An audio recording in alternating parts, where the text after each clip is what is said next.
नमस्कार, न्यूज़ 18 बिहार झारखंड के digital platform पे आप सभी दर्शकों का बहुत बहुत स्वागत। मैं राहुल ओझा आपके साथ। अगले कुछ दिनों में बीजेपी को नया राष्ट्रीय अध्यक्ष मिल सकता है।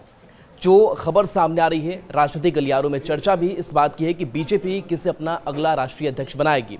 पिछले कुछ दिनों में केंद्रीय नेतृत्व ने कई राज्यों में प्रदेश अध्यक्षों का ऐलान किया है और इससे पार्टी के संविधान के मुताबिक राष्ट्रीय अध्यक्ष के चयन का रास्ता साफ हो गया है। अगले कुछ दिनों में बीजेपी को नया राष्ट्रीय अध्यक्ष मिल सकता है। जो खबर सामने आ रही है और जो चर्चा है कि महिला राष्ट्रीय अध्यक्ष बन सकती है, बीजेपी को पहली महिला राष्ट्रीय अध्यक्ष मिल सकती है। लेकिन इसी के साथ एक और ओबीसी नेता का नाम सामने आया है जिसे अंतिम समय में रेस में सबसे आगे बताया जा रहा है। कौन कौन से नेता रेस में हैं, एक एक करके बताएंगे। और यूपी के इस नेता का भी नाम सामने आ रहा है और अब तक राष्ट्रीय अध्यक्ष के लिए चर्चा में उतनी गंभीरता से कभी नहीं आया था।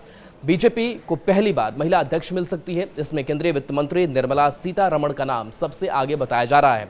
उनकी हाल ही में पार्टी की मौजूदा राष्ट्रीय अध्यक्ष जेपी नड्डा और पार्टी के महासचिव संगठन बीएल संतोष से हाल ही में बीजेपी मुख्यालय में मुलाकात हुई थी, इसलिए उनके नाम की चर्चा शुरू हुई है। एक तर्क यह भी दिया जा रहा है कि दक्षिण भारतीय होने और पार्टी और मोदी सरकार की जानी मानी चेहरा होने की वजह से वह पार्टी की महिलाओं में पहली पसंद हो सकती हैं। यही नहीं, 33% महिला आरक्षण के बाद यह बीजेपी के वादे में फिट भी बैठती है।